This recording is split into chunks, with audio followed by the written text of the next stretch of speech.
चिरां जिल्ला भारत भुटान सिमनानि 4 नं बनगाव गामिनि थागिबि मुस्रि बाले बसुमतारीखौ फुंनि 8 रिंगासो समाव खाथिनि हाग्रायाव बन लायनो थांनाय समाव सोरबा सिनाय मोनि दुथाङा आथिङाव गुलि गावनानै गाज्रि रोखोमै जोखोम खालामो। खौरां बिजोंनि सिगाङाव बिथां बाले बसुमतारीया फोरमायनाय बायदिब्ला फुंनि 8 रिंगासो समाव गाव दोनफैनाय बन दालाइखौ लायनो थांदोंमोन। बे समावनो बबेबा आन्दोनिफ्राय गावहरनाय सिलाइनि गुलिया गावनि फेन्दायाव हाबफैनायखौ मिथिनो मोनो।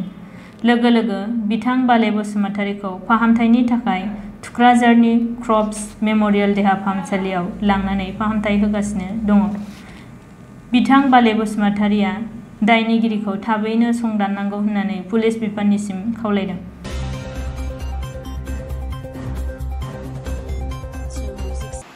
फुङाव आं 8टा बायदि टाइमाव बन दालाइ दोनफैनायखौ लायनानै थांदोंमोनलै। ओमफ्राय बावनो बोरै जाखो मिथिला। मा जादों?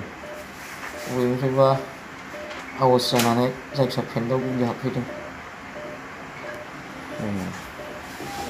अबाव थाङामोन नोङो? आं बन लायनो थांदोंमोन।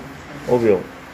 आंनि न'नि साहानि हाग्रायाव दैलाम सेराव बन दालाइ दोनफैनाय दंमोन, बेखौ लायनो थांदोंमोन आङो। न'आव अबाव नोंना? बनगाव दादगारि 4 नम्बर। सोरखौबाबो सन्देह दं नामा? सोरखौबा सन्देह माने सोरखौ सन्देह लांनो हाबावनो, नुवाखैबो खोनायाखैबो। दा माबायदि अबस्थायाव दं देहाया? आंनि अबस्थाया दा फेन्दाया बायनानै दङ। ओमफ्राय सिकित्सा लागासिनो? सिकित्सा लागासिनो दं। माब्ला जाया बे घटनाया? दहाय फुंनि 8टा।